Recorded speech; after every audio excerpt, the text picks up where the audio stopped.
Okay, family. Social Funk over here in the house. Maxville driving the car. Today we're going to be talking about the Signature 22 multi-track mixer by Soundcraft. Something that we just added to the house. And I think you guys are going to like what we're going to bring to you about this thing. Okay? So sit tight, hang on, let's just talk about it. And we'll go down the road and see what we get. How about that?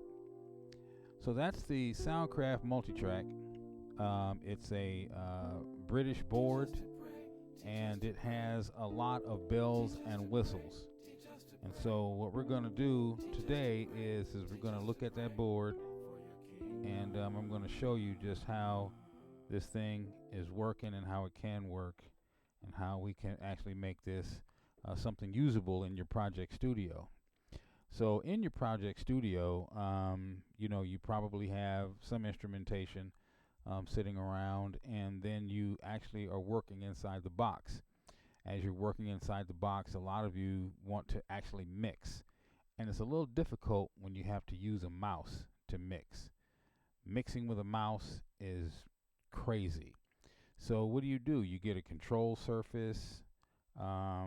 You get something, okay, that you can actually use in order to mix. Now, back in the day when we had tape, then we actually mixed on the boards, and so your signal would come out of your machine, would come out of your board, go into your machine, come back from the machine back into your board. You would mix, and then you would two-track it out to a cassette or whatever. So then, we went through a change. A lot of you guys never worked on machines, so then we went through a change to the point where we actually we're using the machines, and then we went into the box. And I was on deck. I'll tell you, in the mid '80s, they said the computer recording would never. It was a fad. It would go away, and now it's what everybody uses. It's because it's so clean. They figured out, that the digital domain is just so clean, and so everything went from analog tape over to being inside the box. But those of us who had not, a lot of people, I'll say, because I had already made the leap. When it came on the scene, I was like, this is the next wave. People are going to be doing this. All my teachers, when I was in college, told me I was crazy. It was just a fad. It'll be going away. I had hardcore rock engineers for, my instructors who have Grammys under their belt, who told me that this was just a fad. It's just going away. So I watched it come, and then I watched it grow, and I watched it become what it became. But then I also saw that there were guys who were older than me, and then the guys who were like in my age group who still wanted to mix on the boards. I mean, we longed for having that tactile, put my hands down on it, let me mix it, let me hear what the board sounds like as my track is coming through it. But inside the box was like the lick, because the sound was just so great coming out of the box. I mean, and over the years, it kept getting better and better and better. Now, if you remember, everything used to sound like Atari, right? That little Mario music, it was 8-bit, and then it went 16-bit.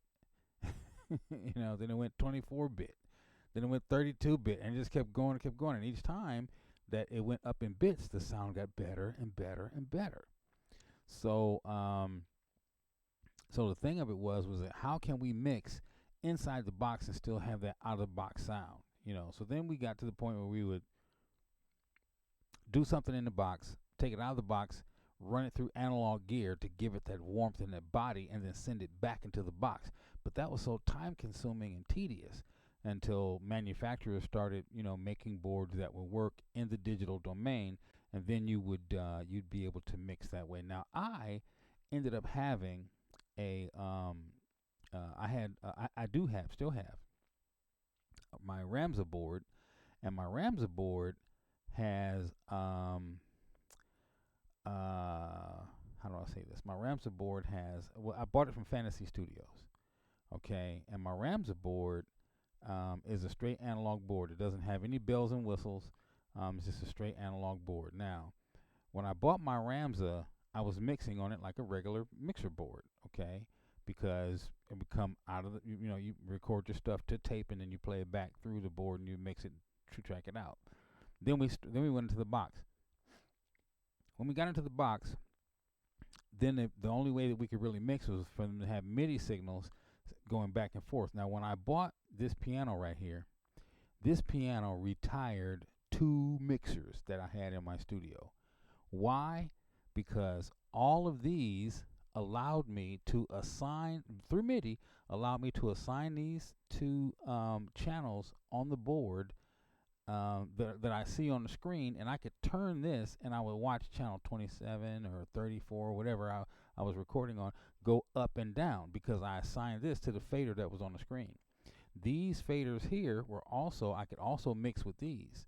And I could, if I wanted to, I could assign these to organ parameters, and that way as I'm playing, I could be pushing these up like the drawbars on an organ and get that Leslie sound if I wanted to, okay? So even though this keyboard is really not state of the art anymore, I still have that availability because that's through MIDI. I can assign any channel to this, and when I'm sitting at the piano, I can mix from the piano. And that was the main thing that retired those 2 mixers, because I could mix from the piano and still get what I needed to get as far as sound was concerned. Now, I said all that to say this, is that here we are today, okay? And this is Studio One, okay? Now,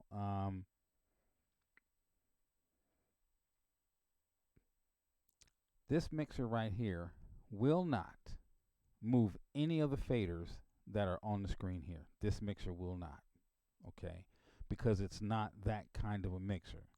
It is a digital mixer, but this doesn't have motorized faders. This doesn't have, let me bring this down so we can look at it. This doesn't have motorized faders. This doesn't have instant recall. You can't snapshot. Once you mix it, you'd have to take a picture of it or write down everything that you've done so that you can actually put the faders back. This is old school mixing. The only difference is that you can now go into your computer by USB, and I can mix that track right there. Okay, so just for case in point, we'll start the track. The track is actually running. In the moment, you're going to see there's audio playing in here. See that jumping up and down, but you don't hear that. You can't hear that because I haven't pushed a fader yet. And so there are buttons up here at the top that if I push them to turn on the USB, brings the signal out of the box into the mixer. So essentially what we've done is we've turned the computer into a tape machine now, and all the mixing is done here on this board. This is a British board, the Signature 22 by Soundcraft. It is the multi-track version. Now it has Ghost preamps in it. It has the Sapphire EQ in it. The Ghost preamps are up here where you plug your microphones in. You have limiters on 8 different channels. You've got 22 channels all the way across the board as far as your input is concerned, but they're broken up to give you some flexibility. You've got a limiter up to 8. You've got 4 more regular channels that don't have limiter, just the XLR input for microphone and a 1/4 inch input for your dynamic mics or guitars. You've got a couple of high Z's for guitars that come in usually hot. You've got an XLR, and then you've got a split channel here. So this is 15/16 here. Then you've got 17/18, 19/20 is over here with split on and there's no XLR on this one, just 2 1/4 inches. And then you've got an RCA 21/22. You've got 5 different auxiliaries up here at the top. And then you've got 2 sets of groups over here, a headphone out, and you've got a foot switch so that you can mute right here if you need to mute. Okay, so I'm doing a lot of this. It's probably dark over here to see it, but if you look at the brochure of the board, you will certainly see it. Then you have a headphone output. You can turn this up for for in your headphones. You can hear what's going on. And then you've got phantom power across all the channels. Okay, so if you have a condenser microphone and you need to power it up, hit phantom power. Now, phantom power will not affect your dynamic mics. You don't have to worry about plugging in mics that don't have phantom power. All phantom power does is put power on the microphones that need power. Now, when you're firing up a microphone, um, you've got, trying to see if you can see this. Hold on just a second. Let me see if we can make this work for you. Hold on here. No, that's not going to work. Hold on. Let's do it like this. There we go. Now, if you look in there, you can see that there are 3 plugs in here. 1, 2, 3. Okay. See that? One is hot, one's a ground. You've got 1, 2, 3. So when you fire this up, only one of these pins becomes hot. Okay. One signal, one is a ground, and then the other one is a hot pin. So only one of them gets hot. And what I mean is it gets energy, it gets power. That's what's going to turn your mic on. So when you hit that button right there, one of those is going to light up and put power in your microphone. The other one's going to send signal, and the other one's going to ground it. Okay, so that's the only thing there. Okay, now I have 3 different digital interfaces. Okay, or audio interfaces. Let's just say. Now the audio interfaces are different because I have the Behringer 404 HD. I've got 2 of them. One is over on the drums, and then the other one is right down here. And then I've got the Mackie Blackbird Onyx, which is right back here. So I went from the Onyx to this board here, because this board, when you use the USB, this board now becomes your audio interface. Okay, so I've got this the same way that piano retired 2 mixers, this board just retired 2 audio interfaces. Okay, this one board just retired 2 because I was using 3 audio interfaces, one for the drums, one for the laptop, one for the desktop, you know. And so this one board right now, I'm running everything off this board, and my external sounds that I'm bringing in to the desktop are coming in through the other audio interface, because I haven't yet figured out how to make it work with this board. It can work. I know it can work because I've already been dealing with people who have done it in their home studios. I just haven't done it in mine so far because this is it's still brand new. We just got this here just a couple days ago. Okay, so let's see. So then we've got the Behringer 404 HD, the Onyx Blackbird over here, and then the other Behringers over on the drums. Okay, so when I hit this screen, you can see that the signal starts to go through the system, and you can see the signal in the system. Okay, and so you've got your phantom power going on here. You've got all your XLRs and everything else there. You've got an EQ section up here, which is quite extensive. You've got an auxiliary section right here, and you've got your routing all down in here. Okay, so this is how you send signal through the board. So I have my microphone coming up right here. Okay, so as I push this up, you see it gets louder. I have my microphone coming in right here, and then the audio is coming in. I don't know if you can see this over here, but there's audio from up there that's coming in here. And what's going on is that we're going to let you see how the audio actually comes in. Okay, so I'm going to stop this from over here. This is not a controller where you have a start-stop button on it. Okay, there is no stop-start button in here. You have to actually use your keyboard or your mouse or whatever. And the way I'm set up here, I've got the laptop on my left and the desktop controls on my right. So I'm flying with 2 mouse. I got a mouse in this hand, a mouse in this hand. I've got a keyboard over here for the laptop that's extra, because I can take this and bring it closer to me if I need to do something, right? Instead of reaching way over to the laptop, then I have this keyboard here, which I'll bring off and sit right here if I need to work on something. Okay, so I'm kind of like sitting in a cockpit. That's why it's called a cockpit. The piano is right here next to me. The drums are right in front of them. So everything is like right here. Everything is all right here. Okay, so we'll start this and I'll let you see, and then I'll show you later on how we set this up. Okay, how we get this to work in the system. But just to give you an idea, this is something that we were working on, and so we'll bring it up and let you see.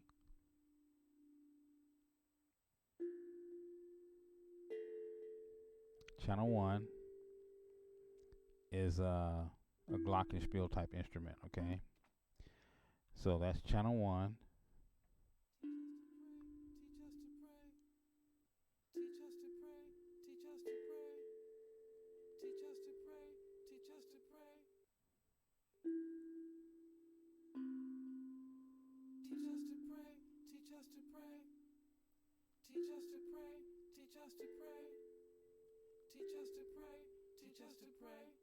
For your kingdom.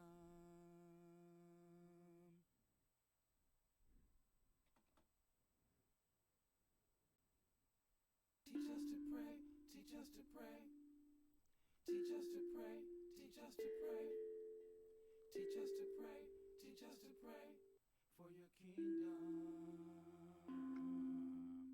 Teach us to pray, teach us to pray. Teach us to pray, teach us to pray. Teach us to pray, teach us to pray. For your kingdom.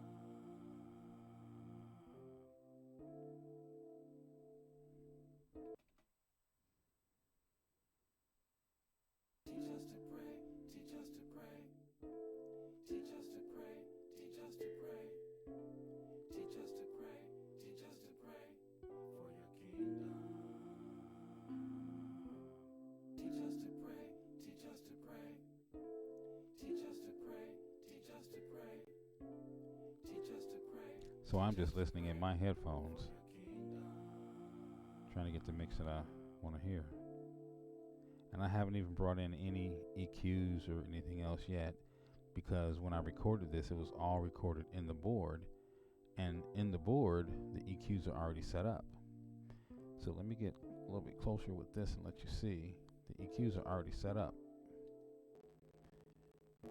So when I recorded it, everything is already panned left and right. Okay. Everything's already panned left and right. All the plugins are already on them. As you can see, I've got plugins on the channels already. This is Studio One, you guys. Okay. So it wasn't difficult, because you know, when you're used to recording in the box, you just get used to recording in the box.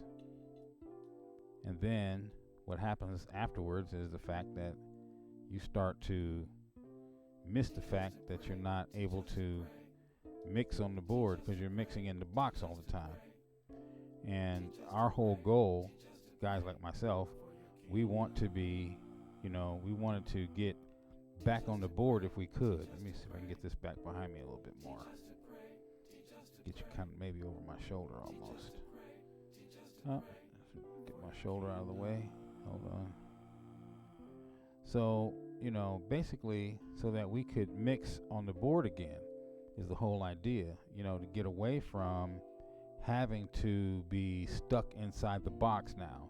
We're now back on the board is where we wanted to be in the first place. But we had to wait for the evolution to catch up with our desires, because we knew what we wanted. We just had to wait for it to catch up with us. It just wasn't there yet. Okay.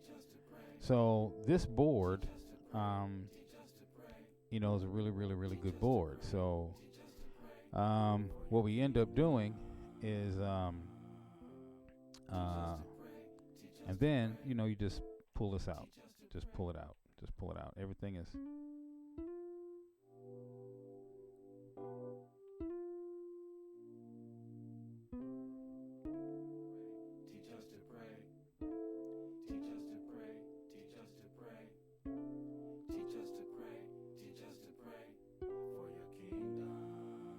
Just like that, okay? Just like that, okay? So the whole idea is to be able to get in the board again and mix inside the board. Okay. So now that's basically, the overview. Now, it took me 2 days, almost 3 days to set this up. And I was watching this guy's videos on YouTube. Um, and so I emailed him. I'm like, look, man, I'm stuck. I need help. I'm stuck. I can't figure this out. And so, but because what it was that I had been working in the box for so long, since the 80s, all the way through the 90s and into the 2000s, without a mixer. I was doing, world-class work because you get used to working in the box and, working on the screen, using your mouse, and you watch people give clinics, and they'll sit up on stage, and they'll have this big screen up there, and they got hundreds of tracks going, and they're working it with a mouse, you know. And so it's time-consuming, editing, slip editing, chopping and slicing, and with a mouse. So once you set everything up, you know, with a board like this, you can come back and remix it. But there's things that you have to do before you can even get to this. What was so hard for me is that I realized that I had to go back and set up each and every song I ever recorded with this, because there's just no way when you bring it up, you bring a song up and the song has nothing going on. So case in point, and I'll show you as best I can here. I will show you as best I can. So let me get right here. Hold on. Oops. Let me get right here. I'm gonna try to show you this.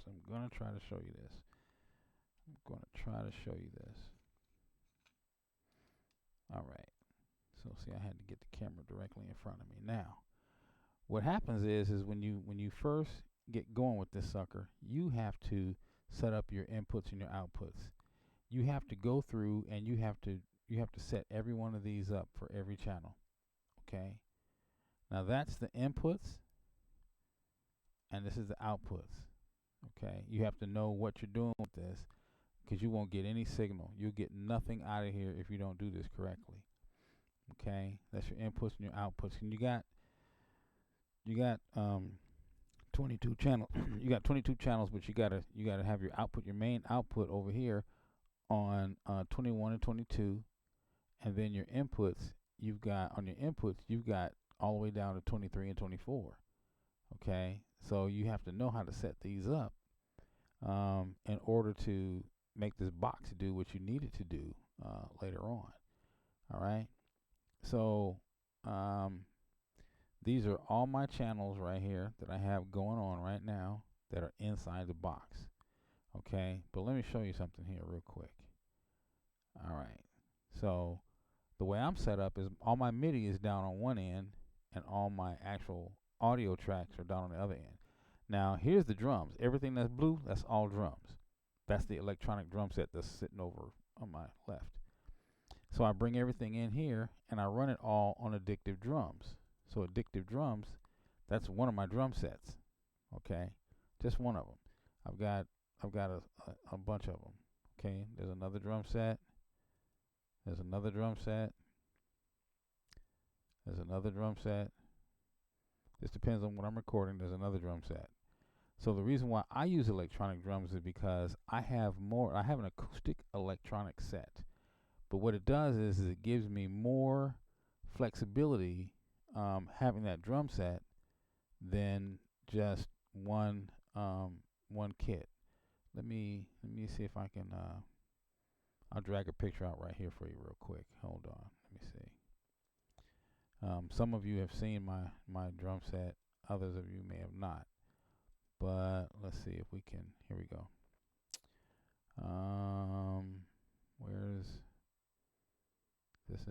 Here's a current one right here.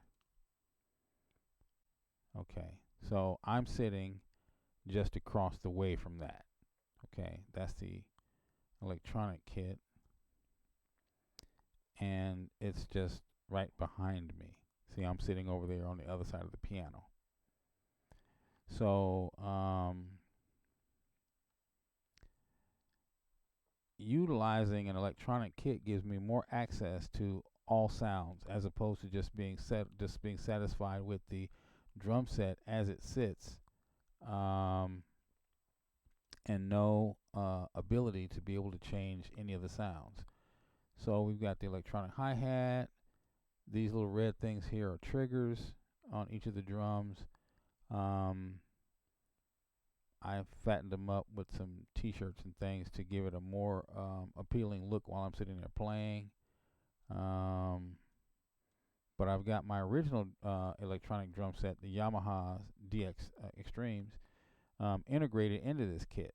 So I'm using the Yamaha's cymbals. I didn't get rid of them. I'm using the Yamaha's hi-hat.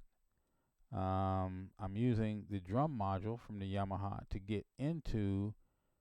I have a compressor here. There's the other audio interface. And then I have the Alesis sample rack at the bottom. Now, the Yamahas are playing through this box, okay?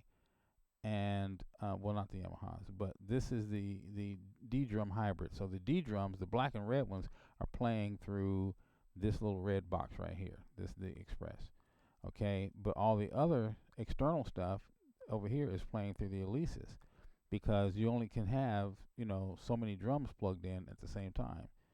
So I harness these up, and put them together. So it works fine. It's great for recording because I'm not stuck with just one drum sound. Whenever I go and I play live somewhere, depending upon what we're doing and how we're playing, will depend on whether or not I put the acoustic heads on here or I leave the electronic heads on. If we're doing like a club gig or a club date, and usually clubs are kind of smaller venues, I'll go all electronic because my drum sounds are so real, I just don't have to be loud. And then that way I'm more controlled inside of a club and I'm not, drowning everybody out. And we all don't have to play so loud. We can play in a very controlled environment. But if I go outside and we're playing outside and we don't have like a really big sound system and my PA just won't cut it, I'll put the heads on. And then I'll also run the triggers with my PA system, and that gives me a lot more hump and a lot more bump. But here, just sitting in here and recording, I don't really need that. Okay, so that's the other thing. Okay, so now that's the main thing there. Okay, all right. So now let me get this out the way and put it back. Okay.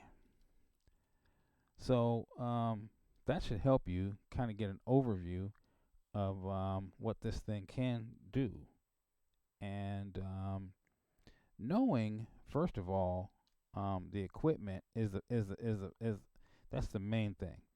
Learn your equipment, before you go off and invest in a whole bunch of other stuff. I've been running Cakewalk ever since Cakewalk came out, so I know Cakewalk inside and out. And before I moved to anything, I was using Reason, Cakewalk and Reason. I used Reason for its instruments. I didn't use Reason for its recording capabilities because it couldn't keep up with Cakewalk. But Reason had the best instruments, so I would record stuff in Reason, bring it over into Cakewalk, and then I would do what I do in Cakewalk. Well, then Studio One came out, and we've been using Cakewalk for years. Myself, my manager, and a lot of my friends, trading music back and forth. We've been using Cakewalk for years. So then Studio One came out, and everybody integrated over to Studio One. Well, I stayed with Cakewalk. Even though I learned how to use Studio One and I had Studio One on my computer, I was still using Cakewalk. And then Cakewalk went out of business, so to speak. And so even though I wanted to stay with Cakewalk, Studio One was growing, and by leaps and bounds, had caught up and surpassed Cakewalk. And I was still using Cakewalk and Reason for its instruments. And just recently, since this mixer came, when the mixer got here, that changed everything. Because then I discovered what this can do and what Cakewalk can't. This will allow me to be able to put tracks on individual channels.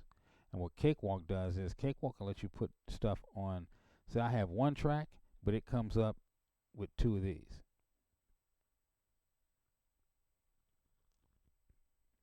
You can't separate it out because it gives you a left right. So channel 1 will be left right, channel 2 will be left right, channel 3 will be left right. And the way that stereo boards are built anyway, that it already is stereo, but in order for you to get channel 1 and channel 2, they make channel 1 left and channel 2 right. So it takes one channel and splits it into two. That's how you get stereo left and right. In your ears, it's just one channel. It's just left and right. So, but it's just one channel. So if you want the second channel, it's going to be channel 2, but they're going to split it up left and right. So that gives you 1, 2, 3, 4 tracks, or 1, 2, 3, 4 channels.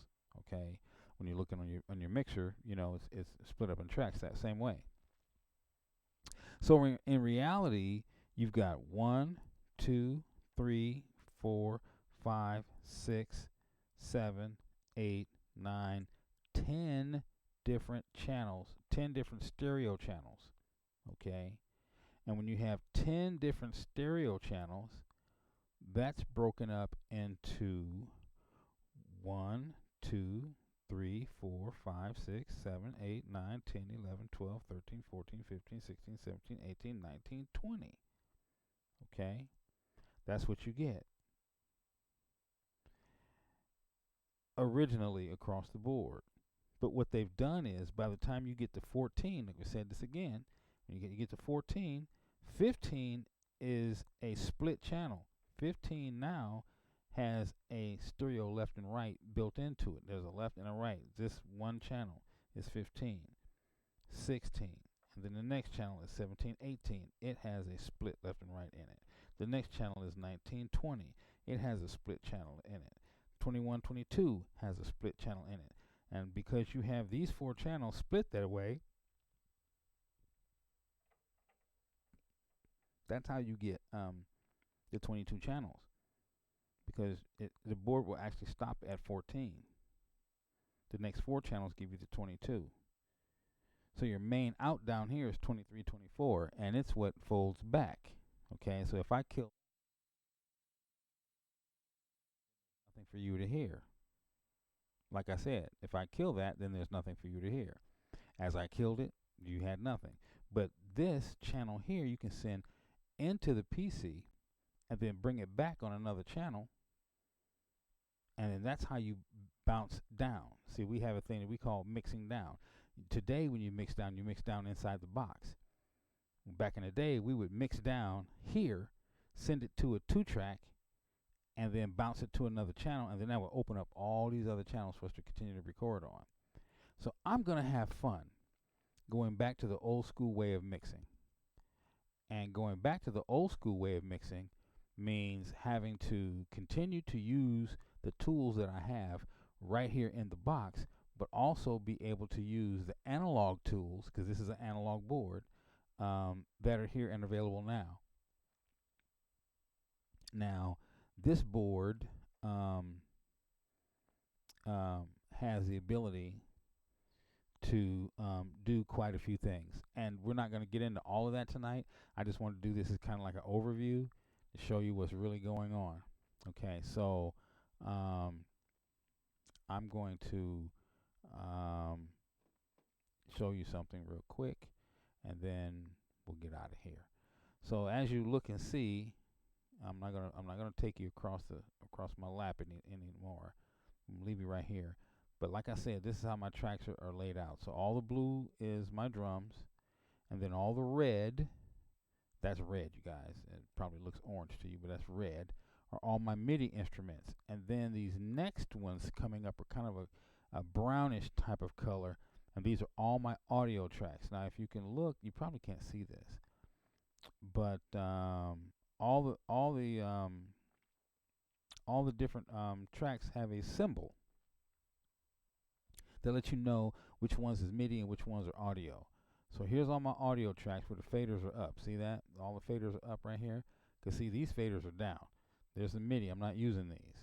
But these faders are up over here, and these are the ones that I'm using for my audio. So when I hit the button and it starts to roll, you'll see the audio jump up now. There's the audio coming up. So these are instruments that I'm not using, but these are ones that I have used and or am using now. Okay, so I haven't brought the drums over, but there's tracks for drums in here: kick, snare, hats, overheads, room bus. These are synthesizers. There's a couple of bass tracks that are already. This is a template that I've made. So when I plug my bass in, I don't have to worry about where I want to send it to. I just plug it in and send it there. What you do is once you have your output set up, you go in here and you set your outputs and your inputs. Okay, these are outputs all right here. The inputs are at the top. I figure out where I want to bring it in from. And then I bring it in there. Okay. So then once I have done that, then I'm sitting here and I'm mixing. So the way to get the signal back into the board is that you have to use, there's USB switches down here.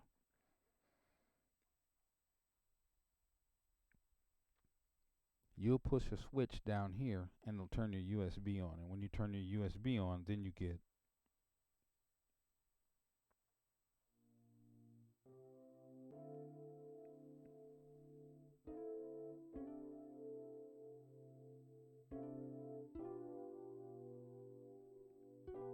it's probably not right, but it's close. Teach us to pray, teach us to pray. Teach us to pray, teach us to pray. It's close. Teach us to pray, teach us to pray. Because you get used to seeing your mix again. It's a visual thing. You get used to seeing your mix. You get used to using your ears. You get used to using your ears and your eyes. Whereas before we just used to use our ears and listen to what was coming out of the monitors. Now you get to watch the screen. You get to look at your board and see, what's going on. You get to use your ears and your eyes. It's the total package now. And you get to watch this thing unfold in front of you. You get to mix it tactily, and then when you're ready, you get to pan it, how you want it, left and right, and then you get to send it back into the computer after you've touched it and dressed it up here. You can send it back into the computer, and then put it on a track, and then you can open up these tracks for more instruments, And what I do is that I have my setup.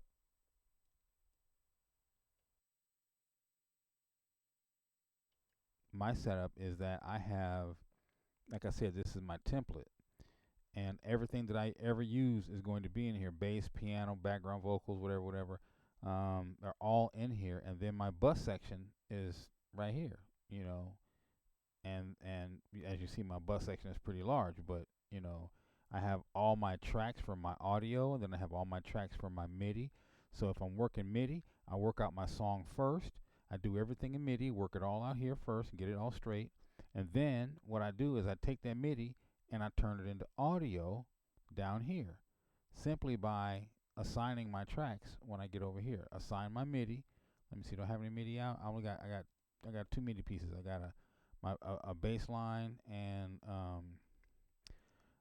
oh man, I'm gonna tell you, Spitfire Audio. If you don't have Spitfire Audio, you want to get you some Spitfire Audio. Spitfire Audio is a good VST to have in your arsenal. And so here's all my background vocals. Once I recorded them the way that I wanted them, all I did was just stretch them out, and what I did was I figured out what chords that I was using to sing, and I put that on every one. So now we know that I'm going from a D minor 7 to a F major 7 to a B flat to a B flat 7, or to a B flat. From a B flat. Oh no, from a B natural to a B flat. Okay, that's what that is. I got my glasses on. I had to open it up so I could see what that was. Okay, because I don't read music, and I have but a lot of people in my family do. So when I'm playing, I play what I hear. Okay, and since I come from around a lot of jazz people, I have jazz influences. So I might hear something. I'm like, well, how is that voice? What's that? What's that? But then I might not know what that chord is. And in Studio One allows me to be able to figure out what that chord is. So when I am playing with people who do read music and they know what those chords are, I can tell them, no, man, right there, that was an F minor. Now I don't know it by just playing it, but now that I know what it is I'm playing, I know that's an F minor now. Okay, that's a F major. Well, that's actually that one. That's a F major 7. So, but I've seen stuff that I've written, and I'm like, that's a what? It's like I never heard of of a chord like that, and I would ask my uncle because he's a world class, world renowned musician. I'm like, Uncle, what is that? And he said, Oh, well, baby, that's the inversion of so and so and so and so. And I'm like, and okay, so because he can tell me right off the top that whether it's a whatever it is, and so when they tell me I play a lot of inversions. It's like you don't play standard chord structures, man. You play inversions all over the place, and I'm like, okay, but I'm like, but that's what I hear, and so I figure out how to, because there's a standard way of voicing things when you're playing instruments, right? But my fingers might not be in the right place, but when I play it, that's the voicing I hear, and they're like, man, that's I love that. That's hot, man. That's the backwards. You're playing it backwards though. That's the inversion. I'm okay, but I like it, type of thing. So, and all an inversion is that when you are playing a chord, okay, and I'll show you this real fast. Okay, so when you're playing a chord, that's all an inversion is. If you're playing a chord, and let's just say that your chord is this, where I'm trying to get my fingers down right here. Okay, so if you're playing the chord, if you take this note right here and move it up here, let me see. Let me do it like this. If you take this note right here, okay, and move it up here, and now play that, you're playing the inversion. So what I would do instead of playing this is I would say, okay, my thumb is playing this. I need to get my pinky up there, and I can't stretch my finger. So I would do this. I would play this like that. So I would just move the chord over to where my fingers could hit it, okay? And then I would play that. And my muscle memory would kick in. I would get used to playing that. And so once I did that, then that would actually help me figure out where I was going next, because you're moving the chords around. You have to go from one transition to another transition to get where you need to be on the piano. So, but anyway, I just wanted to bring you guys that little piece of info about this board, and we're going to do some more. The next video that I bring you, I want to say thank you for hanging out with me, first of all. But the next video that I bring you, I'm actually going to go inside of here and show you how to set up your board with Studio One, so that when you do end up in Studio One this way, you'll be able to set up your inputs. Remember, I went and I showed you all your inputs and outputs? So we'll take one of my tracks that has not been set up, and then I won't be doing a whole lot of talking, maybe a little bit of narrating here and there, but you'll get a chance to look over my shoulder and watch me bring that track up on this board, because it wasn't recorded on this board. So therefore, when I bring that song up, that song has no inputs and outputs set up. It's set up for the Blackbird, and the Blackbird automatically sets up your inputs and outputs. Your output left and right, stereo master, and then you've got a regular left. You've got a stereo master, left and right, and then you've got a left track and a right or a left channel and a right channel that are mono, and you can just, it automatically sets stuff up. Every time you go into your system, now that you have a multi-tracking board, you have to open up each and every channel, or you just won't hear anything, because it's not playing back on the 2-track. Now you can hear the 2-track if you want to, but you're only going to get 2 channels, and you've got 22 channels out here. You want to use them all, right? I want to use them going in, and you want to use them coming out. Okay, so that's the next thing that we're going to do when we bring this back.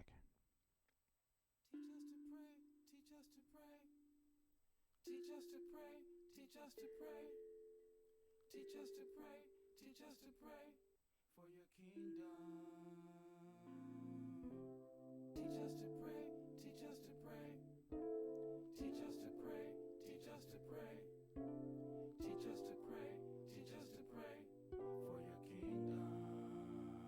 All right, you guys.